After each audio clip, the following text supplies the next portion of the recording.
Good morning po. Welcome to 5th Generation Hobby Shop. Ngayon magte-testing tayo ng isang unit. So itong video na ito ay para kay Sir Edgar Pangilinan ng Iloilo. So this is the Crossman SR357 Airgun Revolver. So ito siya. All metal SR357 is yan. Includes 6 BB cartridges. Yan, out of the box. So may kasama na siyang 6 na cartridges for steel ball. Ito po yung steel ball, 4.5 mm in diameter, steel ball. And then, nag-order si sir ng shell cartridges or yung cartridges for pellets. So yung kasama niya nandito po, yan. Ito naman, yan. Naka-load po dyan. Yan, ito po yun. Pang BBs or steel ball. Ngayon, pwede mo siyang balahan ng pellets. Bibili ka lang nito. Ito yung shell cartridges para sa pellet. Okay? Out of the box kasi kay SR357, ang kasama niya lang po na shell is pang steel ball. Pero pwede nyo po siyang balahan ng pellets. Ito po yung pellets, 177. Yan, pwede nyo siyang balahan ng pellets. Basta't bibili po kayo ng cartridges na pang pellets. So nag-order si Sir Edgar ng extra cartridges. Mamaya sir, titest natin yan. So para na rin siyang dual ammo. So pwede siyang pellets. 177 po ito, no? Or pwede rin siyang steel ball 4.5 mm in diameter. Okay. This is CO2 powered airgun revolver, 6 inches barrel. May libre na rin siyang CO2 cartridge, 12G. Okay, bubuksan na natin sir yung inyong unit dahil kailangan natin buksan to dahil itetest natin. Naka-sealed kasi yan sir yan. Na-seal. Sisirain ko na po yung seal, Sir Edgar.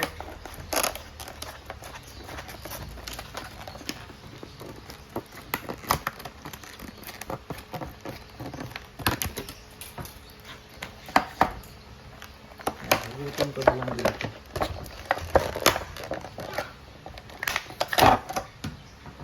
Okay, sir. So, ito yung ating SR357. Ito yung shell cartridges na pang steel ball.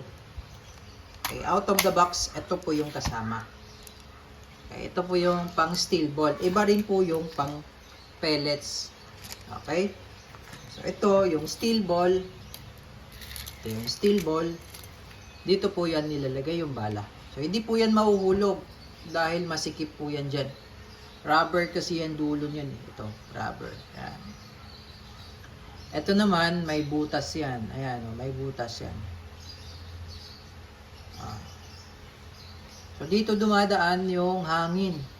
Palabas para itulak yung projectile, yung steel ball. Yan. So, lagyan na natin muna itong steel ball.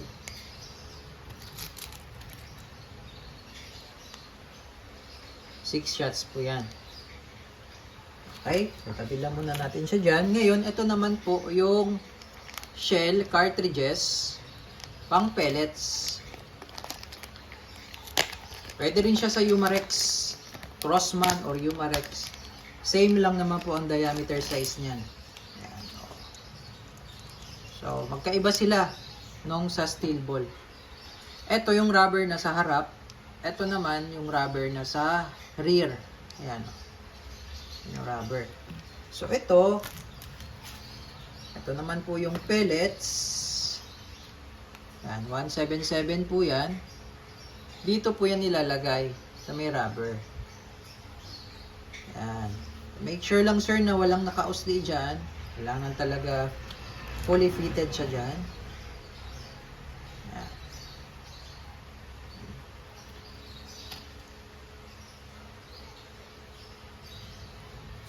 6 shots din po. May libre na po siyang steel ball, and kung mag-a-avail po kayo nitong shell cartridge, meron na rin po siyang libreng pellets. May libre na siyang pellets, 200 shots na pellets. Pointed po yun. Okay, so yan po. 6 shots para sa pellets. 6 shots naman para sa steel ball. So, dual ammo na siya. Okay, and then, dito yung CO2. Yan. At may libre pa siyang silicone oil. Libre pa siyang silicone oil.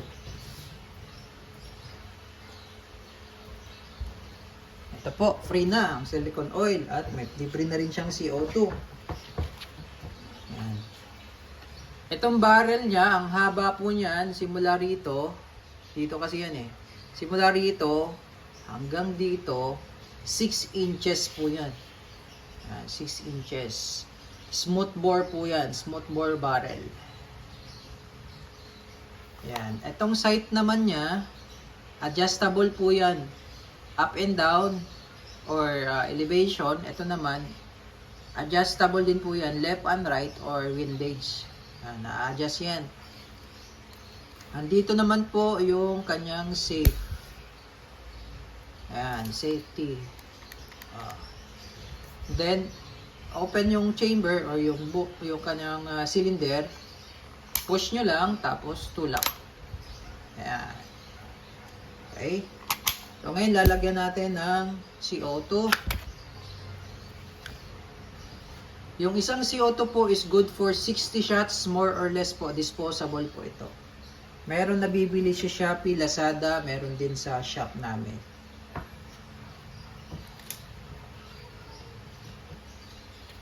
Okay, so load natin ng CO2, but before tayo mag-load, patakan natin to ng oil. Konti. So CO2, tulugan lang natin para mag-fit yung CO2. And then, kailangan po, pag medyo masikip na, kailangan po ready at kailangan mabilis yung pihit. Yan. Tamang higpit lang po. Butas na po yan. So, check natin.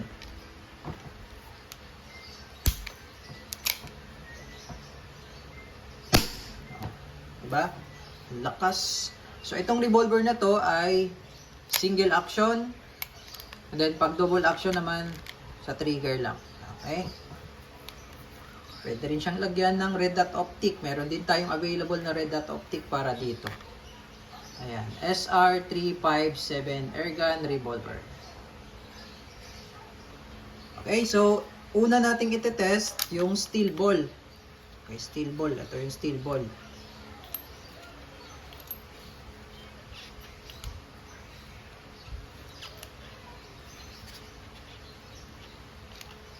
Okay, 3 shots for single action, then 3 shots for double action. Then next naman natin yung shell para sa pellets. Okay, Sir Edgar, testing SR357. Yung nakasalang dito, sir, yung steel ball. Okay, 3 shots for single action, then 3 shots for double action. Okay, single action tayo.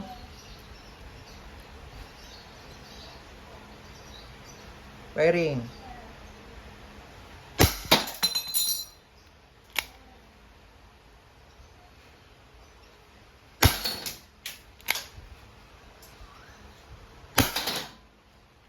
Okay, so pag double action naman, sir, kahit di mo na ibababa yung hammer, direkta lang sa trigger yun.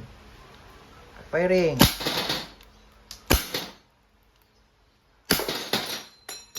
Okay, so 6 shots na po yun, sir. Ito yung shell. Ayan, abos. Ngayon, isalpak naman natin yung shell ng pang pellets. Ayan. 6 shots.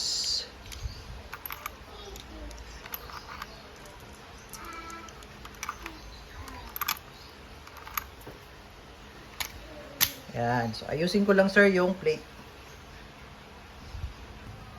Okay, testing po. Ito naman po yung pellets, pointed pellets, lead pellets, 177. So, 3 shots for single action.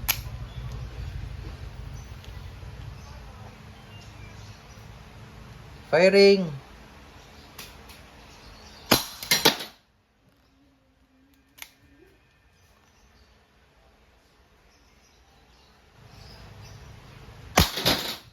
So maganda siya pang hunting talaga dahil accurate, mas mahaba yung barrel niya. Tsaka 177 pellets na siya. Or kahit yung steel ball talaga, malakas din siya. Okay, so 3 shots for single action. Mabigat din siya. Full metal kasi ito. Full metal. Ito lang yung plastic niya. Tsaka ito. Yan. Okay, so doon naman tayo sa double action. Double action.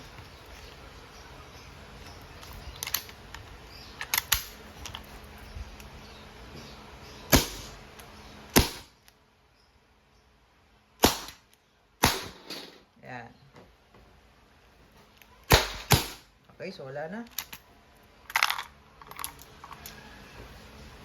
Okay. So all goods na tayo, sir.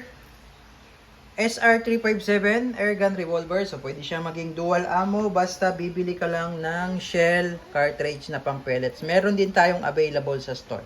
Okay? So, yun naman po. Thank you, sir, and have a nice day.